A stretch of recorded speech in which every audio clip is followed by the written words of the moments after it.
बाबा साहब की देन है। भगवान समझो देश को बनाने के लिए बाबा साहब बहुत हमारे बाप दादाओं ने भगवान का नाम लिया है, उनको तो कभी कुछ मिला ही नहीं है। जब से बाबा साहब ने साइंस जब से पढ़ी है हमने, तब से बने हैं हम तो। बाबा साहब ने बहुत कुछ चीज़ दिया है, लेकिन अब उसको वो गलत हाथों में अगर वो चला जाए तो इसमें बाबा साहब का तो कोई दोष नहीं। जो दोगली सोच और दोगली समझ के जो लोग हैं ना, वो इस तरह की बात करते हैं। तमाम लोग जो कुछ हम बने हैं, ईश्वर जी और सब लोग, ये केवल और केवल डॉक्टर बाबा साहब अम्बेडकर जी की बदौलत है। और शायद आपका ये नेशनल दस्तक भी चल ना रहा होता। डॉक्टर बाबा साहब अम्बेडकर देकर गए, अपने 5 में से 4 बच्चे गंवाए, अपनी जवान पत्नी माता रमाबाई को गंवाया, अपना पूरा जीवन जलाया, तब जाके वो हमें ये सब देकर गए। फिर से समाज के लोग गुलाम बनने वाले हैं। जो भगवान हमारे छू लेने से अपवित्र हो जाता हो, हमारे केवल मंदिर में घुसने मात्र से अपवित्र हो जाता हो, ऐसे भगवान की जरूरत हमें नहीं है। हमें नहीं है। हमारे भगवान डॉक्टर बाबा साहब अम्बेडकर हैं। मूर्ति पे माला, विचारों पे ताला नहीं चलेगा। ये संसद मार्ग है और किस प्रकार से आज बाबा साहब भीमराव अंबेडकर की जयंती को मनाने के लिए यहाँ लाखों की संख्या में लोग आए हुए हैं। और पूरे देश में जो है जयंती के अवसर पे बहुत सारे प्रोग्राम मनाए जा रहे हैं। लखनऊ, पटना, दिल्ली, चाहे वो देश का कोई भी राज्य हो, हर कोई बाबा साहब भीमराव अंबेडकर को याद कर रहा है। और ये संसद मार्ग जहां हर साल मेला लगता है उनकी जयंती के अवसर पे, और संविधान के लागू हुए 75 वर्ष हो गए हैं, देश को आज़ाद किए हुए 78 वर्ष हो गए हैं। बाबा साहब ने देश का संविधान लिखा। आइए लोगों से जानते हैं कि क्या सर, क्या नाम है आपका? जी सर, केसी नागर। सर, बाबा साहब भीमराव अंबेडकर अगर नहीं होते तो क्या लगता है आपको, ये देश कैसा होता? देश तो बेकारी हो जाता। देश का संविधान बाबा साहब ने बनाया, देश तो पहले था ही नहीं कुछ। ये देश तो बाबा साहब की देन है। भगवान समझो देश को बनाने के लिए बाबा साहब। लेकिन जो आपके गृह मंत्री हैं देश के, अभी कुछ दिन पहले उन्होंने पिछले साल एक बयान दिया था ना कि बाबा साहब भीमराव अंबेडकर का नाम लेना तो लोगों ने फैशन बना लिया। इतना नाम अगर भगवान का लेते तो स्वर्ग मिल जाता। हम तो बहुत हमारे बाप दादाओं ने भगवान का नाम लिया है, उनको तो कभी कुछ मिला ही नहीं है। जब से बाबा साहब ने साइंस जब से पढ़ी है हमने, तब से बने हैं हम तो। देवताओं ने हमारा तो कुछ कल्याण किया ही नहीं आज तक। कभी देवताओं ने आपका कोई कल्याण नहीं किया। कभी दलित का कल्याण किया हो तो बता दो कि भाई वो देवता के नाम से वो दलित वो बन गया, ये बन गया हो। बाबा साहब पढ़े लिखे हैं तब वो बने बाबा साहब, नहीं तो बिना पढ़े लिखे तो कोई बन ही नहीं सकता। बाबा साहब भीमराव अंबेडकर को जितनी राजनीतिक पार्टियां हैं, आज राजनीतिक पार्टियां या हर राज्य में उनके लिए आज जयंती मनाई जा रही है, कार्यक्रम किए जा रहे हैं। और चुनाव के समय तो बाबा साहब भीमराव अंबेडकर का नाम हर कोई लेता है, लेकिन बाद में हम देखते हैं कि किस प्रकार से खबरें आती है, जो आप देखते होंगे समाचार में। उस पर क्या कहना चाहेंगे? और जितनी भी राजनीतिक पार्टी हैं सभी लड़ रही हैं कि हम जितना बाबा साहब को मानते हैं ना, उतना तो कोई मानता ही नहीं। राजनीतिक पार्टियां अपनी रोटियां सेक रही हैं बाबा साहब का नाम ले करके। वो सब कहते हैं कि भाई हम बाबा साहब का नाम लेंगे तो दलित हमारे पास आ जाएंगे, ये आ जाएंगे, वो आ जाएंगे। बाबा साहब का नाम लेकर के वो सब बाबा साहब का नाम लेने से दलित उनके पास नहीं जाएंगे हैं? अगर पार्टियां उनका नाम लेंगी तो दलित का जहाँ हित है वहाँ जाएगा। तो आज के समय में कहाँ हित है उनका? खोज रहे हैं अभी तो, खोज रहे हैं अभी तो। अच्छा, अभी भी खोज रहे हैं। संविधान लागू हुए 75 साल हो गए और आज़ाद हुए 78 साल हो गए, तो अभी तक मतलब कौन जो है, हर पार्टी दावा कर रही है कि हम दलितों के सबसे बड़े हित चिंतक हैं। आपको क्या लगता है आज के समय में, आप क्या सोचते हैं, कौन सी पार्टी सबसे ज़्यादा जो है बाबा साहब? मैं पार्टी में बिलीव नहीं करता हूँ किसी में, राजनीतिक नहीं हूँ मैं। अच्छा, राजनीतिक नहीं? राजनीतिक नहीं। खोज रहे हैं कि हम अभी कहाँ हमारा उद्धार हो। अभी भी संशय की स्थिति है? बिल्कुल है। सर, क्या नाम है आपका? सर, मैं रविंद्र शर्मा। रविंद्र जी, क्या कहना चाहेंगे? आज बाबा साहब भीमराव अंबेडकर की जयंती है, 134वीं जयंती है, और जिस प्रकार से पूरे जीवन में उन्होंने जातीय छूआछूत भेदभाव के खिलाफ काम किया, और उन्होंने जो अपनी शिक्षा की, जो देश में आपको RBI है, महिलाओं को जो अधिकार मिले हैं, जो मजदूरों को अधिकार मिले, तो बहुत सारा काम किया। एक बताने के लिए समय कम पड़ जाएगा। आज के समय में आप कैसे देखते हैं बाबा साहब भीमराव अंबेडकर के जो उन्होंने अधिकार दिलवाए और जो उनकी प्रासंगिकता, उसके बारे में क्या कहना चाहेंगे? मैं ये कहना चाहता हूँ कि जो भीमराव अंबेडकर जी ने जो सबको अधिकार जो दिलाया, और उन्होंने अपना एक कथन भी कहा था कि अगर कोई भी सरकार अगर इस आधार पे अगर नहीं चलेगी या भटक जाएगी जो मूलभूत आधार जो दिए थे संविधान के अंदर, तो फिर इस कॉन्स्टिट्यूशन का कोई मीनिंग नहीं रह जाएगा। और आज की डेट में देखने में ये आ रहा है, पार्टी कोई भी हो, सब जो है खुद जो है मोदी जी संविधान को हाथ में लेके उसको शपथ लेते हैं, और जब पार्लियामेंट हाउस में घुसते हैं तो ऐसे मतलब कथनी और करनी में ज़मीन आसमान का फ़र्क है। वो कहते कुछ है और करते कुछ और हैं। तो ये जो इनकी जो दोहरी नीति है, देश हमारा आज़ाद जरूर हुआ, और वो पक्की बात है कि जो पावर थी पहले अंग्रेज़ों के पास थी, अब चंद पूंजीपतियों के पास चली गई है। अब जो बात है जात पात का, जहाँ धर्म का जब सवाल आता है, तो सच्चाई ये है किसी भी धर्म और किसी भी जात का हो, जो पावरफुल है वो शोषण कर रहा है। तो इसलिए ये जमात को तो पहचानना पड़ेगा कौन हमारे साथ है और कौन हमसे अलग है। हकीकत ये है कि हर समाज के अंदर जो भी ताकतवर है, जिसके पास पैसा है, वो शोषण करता है। तो ये थोड़ा सा पहचानने की ज़रूरत है। बाबा साहब ने बहुत कुछ चीज़ दिया है, लेकिन अब उसको वो गलत हाथों में अगर वो चला जाए तो इसमें बाबा साहब का तो कोई दोष नहीं, दोष हमारे संस्थाओं का है। जिस तरीके से निजीकरण चल रहा है, जिस तरीके से पब्लिक सेक्टर पर हमले किए जा रहे हैं, ये सीधे सीधे धर्म और जात पात के आधार पर। अब ये देखिए, आज कावड़ उठाने के लिए जब बात आती है, या बजरंग दल या शिवसेना, जो भी ये प्रोग्राम इनके चलते हैं, इनके अंदर किसी भी MP, MLA, MP और जितने भी मंत्री संतरी हैं, इनके बच्चे कभी उस प्रोग्राम में शामिल नहीं होंगे। उनमें ज़्यादातर जो बच्चे शामिल होते हैं वो होते हैं जो बेरोज़गार हैं, महंगाई की मार खा रहे हैं।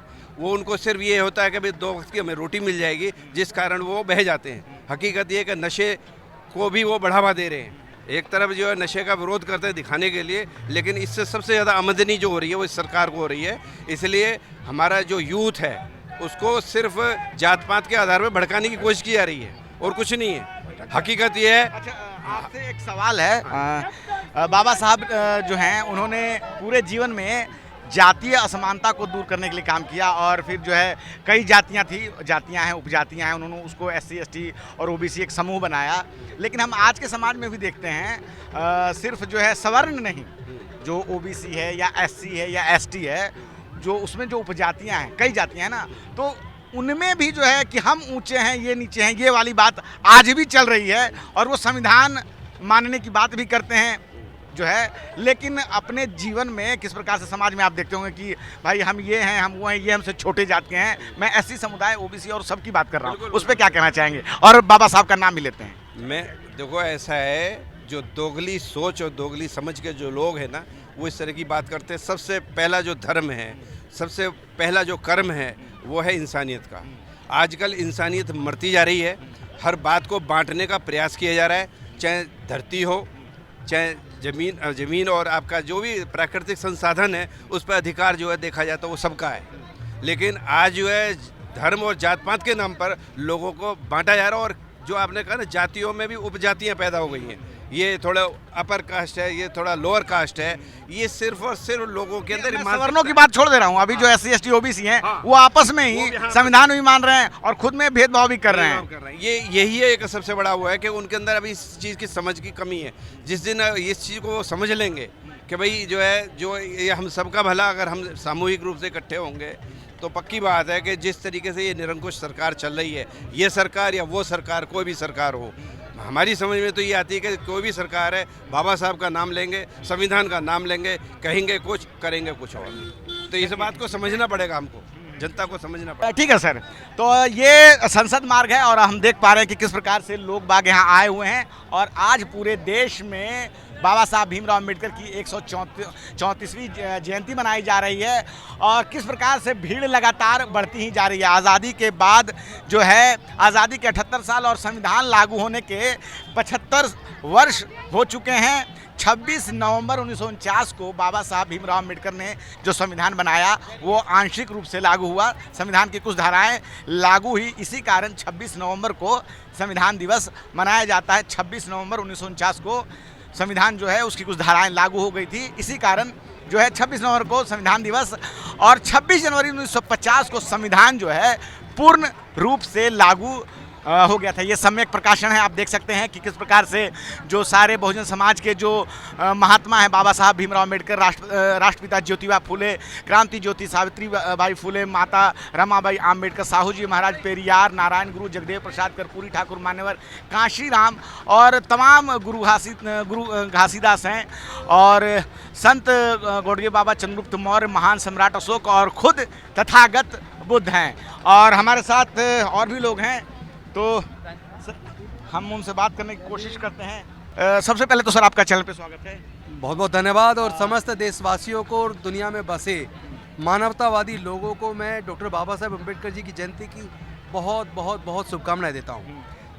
सर आज के दिन आपसे यही सवाल है कि अगर बाबा साहब अम्बेडकर भारत में पैदा ना हुए होते और संविधान अगर उन्होंने नहीं लिखा होता, जो संविधान बना हुआ है, तो आज क्या स्थिति होती आज़ादी के बाद, और जबकि लागू भी है तो आज भी एक स्थिति है, वो भी आप जानते हैं, तो कैसे देखते हैं आप? पहली स्थिति तो मैं ये देखता हूँ कि भारत की राष्ट्रपति द्रौपदी मुर्मू राष्ट्रपति ना होती, भारत के प्रधानमंत्री नरेंद्र मोदी ना होते, राजेंद्र गौतम एमएलए बन के मंत्री ना बना होता, भारत के मुख्य न्यायाधीश के.जी. बालाकृष्णन ना बने होते, और अगले आने वाले मुख्य न्यायाधीश भूषण गवई जी, वो भी मुख्य न्यायाधीश बनने वाले, वो भी ना बने होते, तो हमारे मिशन जय भीम के राष्ट्रीय अध्यक्ष बीपी निगम ये चीफ जनरल मैनेजर ना बने होते, तो तमाम लोग जो कुछ हम बने हैं, ईश्वर जी और सब लोग, ये केवल और केवल डॉक्टर बाबा साहेब अम्बेडकर जी की बदौलत है। और शायद आपका ये नेशनल दस्तक भी चल ना रहा होता, क्योंकि ये बहुजन लोग चला रहे हैं, जो स्वर्ण लोग हैं, जो मनवादी लोग हैं, जो पूरे देश के 90% लोगों के हक और अधिकार पर कब्जा करके बैठे हैं। देश के 90% धन संपदा पर, नेचुरल रिसोर्सेज पर, देश की सत्ता पर, संसाधनों पर, सर्वोच्च न्यायालय, उच्च न्यायालय पर, व्यापार पर कब्जा करके बैठे हैं। वो कब्जा तोड़ने का एकमात्र रास्ता डॉक्टर बाबा साहेब अम्बेडकर देकर गए। लेकिन दुख की बात यह है कि उन्होंने ये सब देने के लिए पूरा जीवन संघर्ष किया और अपने 5 में से 4 बच्चे गंवाए, अपनी जवान पत्नी माता रमाबाई को गंवाया, अपना पूरा जीवन जलाया, तब जाके वो हमें ये सब देकर गए। अफसोस कि हमारे जो लोग एमएलए बने, एमपी बने, मंत्री बने, जज बने, इंजीनियर बने, कलेक्टर बने, साइंटिस्ट बने, प्रोफेसर बने, उनकी जो जिम्मेदारी समाज के प्रति थी उन्होंने नहीं निभाई। अगर निभाई होती तो जो डॉक्टर बाबा साहेब अम्बेडकर ने दिया वो 70% छीन चुका है, वो छीना ना होता। 30% बचा, वो छीनने वाला है, फिर से समाज के लोग गुलाम बनने वाले हैं। इसीलिए अभी भी समय रहते हुए तमाम बहुजन समाज के लोगों को, SC, ST, OBC माइनॉरिटी को, महिलाओं को, सबको जिनको हक अधिकार देने के लिए बाबा साहब ने कुर्बानी दी है, उन सबको एकजुट होकर इस मानवतावादी सामाजिक न्याय की लड़ाई को लड़ना ही पड़ेगा, कोई दूसरा विकल्प नहीं है। अन्यथा दोबारा हमारे बच्चे गुलाम हो जाने वाले, कोई रोक नहीं पाएगा। अच्छा चलिए, एक बीते दिनों एक बयान आया था, जो देश के गृह मंत्री हैं अमित शाह, उन्होंने एक बयान दिया था कि बाबा साहब भीमराव अम्बेडकर का नाम लेना जो है आप लोगों ने फैशन बना लिया है। विपक्ष की ओर इशारा कर रहे थे, और जो उन लोगों को जो बाबा साहब को मानते हैं कि फैशन बना लिया है, इतना नाम अगर भगवान का ले लेते तो जीवन सफल हो जाता, भगवान मिल जाता। उस पर क्या कहेंगे? का भगवान मिल जाता, वो कह रहे हैं आप 7 जन्मों तक ये मिल जाता। तो मैं ये कहना चाहता हूँ, पहले तो अमित शाह जी, तुम स्वर्ग क्यों नहीं गए अभी तक, क्यों संसद में बैठे हो? पहले तो आप जाओ, आप तो अपनी टिकट बुक कराओ कम से कम, आप तो ले रहे हो ना नाम, तो बाकी को छोड़ो, आप स्वर्ग पहुंचो और हमें जरूरत नहीं है। अभी आपने देखा होगा राजस्थान की असेंबली, विधानसभा के विपक्ष के नेता मिस्टर जूली, वो रामनवमी के दिन राम मंदिर में गए, और उनके जाने के बाद मिस्टर आहूजा जो पूर्व विधायक बीजेपी के, वहाँ वो गंगा जल छिड़क कर कह रहे हैं कि यहाँ दलितों ने भगवान को अपवित्र कर दिया। तो जो भगवान हमारे छू लेने से अपवित्र हो जाता हो, हमारे केवल मंदिर में घुसने मात्र से अपवित्र हो जाता हो, ऐसे भगवान की जरूरत हमें नहीं है, हमें नहीं है। हमारे भगवान डॉक्टर बाबा साहेब अम्बेडकर हैं, और तुम तो मरने के बाद स्वर्ग की बात कर रहे हो, हमें तो बाबा साहब के रहते जीते जी स्वर्ग मिल गया। यही स्वर्ग है, यही स्वर्ग है, वरना हजारों साल की गुलामी तोड़ दी उन्होंने। आज हम लोग जज, engineer, doctor, collector, scientist, professor बन रहे हैं, राष्ट्रपति बन रहे हैं, उप प्रधानमंत्री बन रहे हैं, उपराष्ट्रपति बन रहे हैं, मुख्यमंत्री बन रहे हैं, मंत्री बन रहे हैं। अरे सब कुछ तो हमें बाबा साहब दे गए, तो हम बाबा साहब का नाम इसलिए लेते हैं क्योंकि हमें उन्होंने यही जीते जी सब कुछ दे दिया। स्वर्ग नर्क क्या है? अच्छा, यही है। राजेंद्र जी, एक सवाल है कि आज के दिन तो पूरे देश में उनकी जयंती मनाई जा रही है, और आप गलत कह रहे हैं। अब बाबा साहब की जयंती पूरे दुनिया के अंदर हाँ, पूरी दुनिया के, हम भारत की बात कर रहा था, तो पूरे विश्व में मनाई जाती है। और राजनीतिक पार्टियां जो है, देश की राजनीतिक पार्टियां, वो बाबा साहब को अपने सिर माथे पे बैठाए हुए हैं, और चुनाव के समय तो और ज्यादा कितना हो जाता है वो आपको ही पता है। इस बात में मैं तमाम लोगों से, समाज के लोगों से, बहुजन समाज के लोगों से निवेदन करता हूँ, जो राजनीतिक पार्टी अपने दाएं बाएं बाबा साहब की प्रतिमा लगाए उस पर नज़र ज़्यादा गड़ा के रखना। मूर्ति लगा के आपकी वोट पे डाका डालने की नीयत है। आप सिर्फ ये देखो उनके विचार पे कौन काम कर रहा है, उनकी विचारधारा पे कौन लड़ रहा है। जो उनकी विचारधारा पे लड़ रहा है, सामाजिक न्याय दिलाने के लिए बात कर रहा है, सदन के अंदर भी सदन के बाहर भी, उसके साथ खड़ा होना। केवल मूर्ति नहीं चाहिए, मूर्ति पे माला, विचारों पे ताला नहीं चलेगा। ठीक है राजेंद्र साहब, आपने हमसे बात की, बहुत बहुत शुक्रिया। तो हमारे साथ राजेंद्र पाल गौतम और भी बहुत सारे जो लोग हैं यहाँ पे, और संसद मार्ग है ये, और जिस प्रकार से जयंती मनाई जा रही है हम देख पा रहे हैं कि किस प्रकार से जो है लाखों की संख्या में आज यहाँ आए हुए हैं और बाबा साहब भीमराव अम्बेडकर की जो है 134वीं जयंती है। तो हम आपको और भी बताएंगे कि आने वाले समय में क्या क्या होना है। आज पूरे देश में, दिल्ली में, पटना में, लखनऊ में कई जगह जो है मैराथन का आयोजन किया गया है। मैं रंजय कुमार, कैमरामैन आशीष के साथ नेशनल दस्तक। धन्यवाद। दस्तक की आपसे गुजारिश है कि अगर इसको बचाना चाहते हैं तो नेशनल दस्तक को सब्सक्राइब करने के लिए रेड कलर के सब्सक्राइब बटन को दबाएं, फिर बेल आइकन की घंटी दबाएं। नेशनल दस्तक को बचाने के लिए बहुत जरूरी है कि हर खबर को शेयर करें, लाइक करें, कमेंट जरूर करें।